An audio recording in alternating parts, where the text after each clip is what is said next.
So I'm going to jump straight into this one today. I would like to introduce one of my favorite people on the planet and someone who truly dances and even sings in a field of wisdom. Kathleen Matthews is a writer, singer, and teacher whose groundbreaking work has introduced many to the riches of our Western spiritual heritage. She is acknowledged as a world authority on Celtic wisdom, the Western mysteries, and the ancestral traditions of Britain and Europe. She is the author of over 70 books, including Sophia, Goddess of Wisdom, a study of the divine feminine in the Gnostic, Jewish, and Christian thought. Her most recent book, The Lost Book of the Grail, is a new translation by Gareth Knight and herself of the Elucidation. This study by Kathleen and her husband, John Matthews, opens up a mythic landscape where Holy Grail and Faerie Grail meet. So Kathleen, I'm so excited that you're with us today and that we're going to explore the Grail, the Faerie Grail, and the sevenfold path of the Grail. Could we just begin just straight away with a story? We can indeed, yes. Here's an extract from the poem, and thank you for having me on the show. So here we go. This is where the main story of the poem starts. Now listen to me, all and some, and you will hear told a story that is easy on the ear. For the 7 guardians of it will be those who rule throughout the world all the good stories ever told, as these writings will relate. Who those 7 guardians are, their acts, and what ends they will reach, for you have never heard told nor truly related this story, of how there was a great noise and rumour about how and why was destroyed the rich country of Logres. Many knew this story in times gone by. The kingdom turned to loss, the land was dead and deserted, so that it was not worth a pair of hazelnuts. For they lost the voices of the wells and the maidens that were within them. For by them great things were served.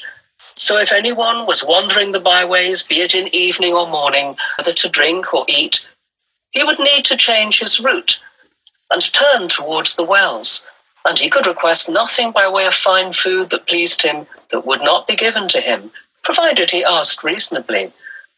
Then would arise, as I understand, a maiden from out of the well. He could not have asked for one more beautiful, carrying a golden cup in her hand with meats, pies, and bread, and another maiden bringing in turn a white napkin and dish of gold and silver, in which was the meal that had been asked for.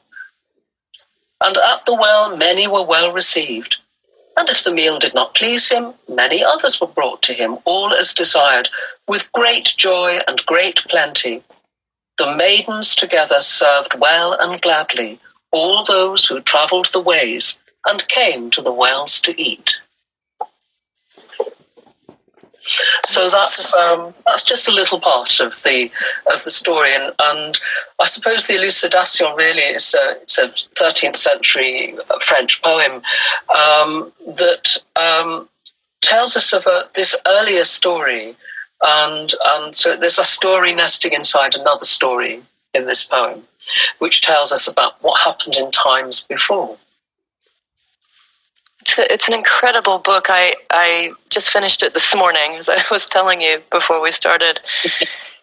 And what really strikes me about this particular book is this connection. Not only are you talking about the Holy Grail, which I think many of us are familiar with, but we're also talking about the Faerie Grail, which I don't think so many people know about. And also you've introduced the sevenfold path of the Grail. But before we get into that, what's myth? What's myth exactly? Is it relevant today? Oh, I think so very much. One of the classical philosophers, Celestius, said that myth is something that has never happened and is happening all the time. And I think when we look at this story, the Grail story, whichever one you're looking at, and of course there are very many Grail stories, there's not just one Grail story. There are lots and lots of different versions of it, and this is just one of them. But it's unique in that it gives us this backstory, this prior myth about how a Grail is brought forth a cup serves as a cup of hospitality to travellers, as we heard in the extract. And that's not a story that appears anywhere else. It's a story that's known in parts of Europe as a folkloric story, but it's the only one of the Grail stories that has both this earlier story and the one that most people know.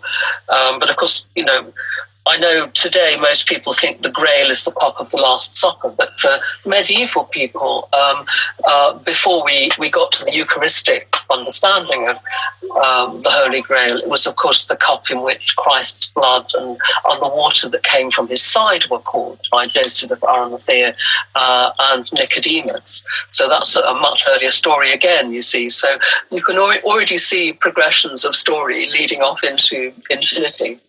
Yeah. So I think most people understand that Grail story, Yeah, so this one's unique in that we're actually suddenly including the well maidens, the ladies of the lake, who seem to want to emerge and tell their missing half in this version. Absolutely. So go ahead. Well, I was just going to say that the in the Holy Grail stories, we hear that that everything goes to loss and ruin, and we have the wasteland, where the world is laid waste, where there's famine, and where old and young people die, and everyone else struggles to get along because there's no fertility in the land anymore. This is usually caused by some difficult action that's happened in, again, another part of the story, where someone is hit with a sword or a spear in other versions, and that we have a wounded king.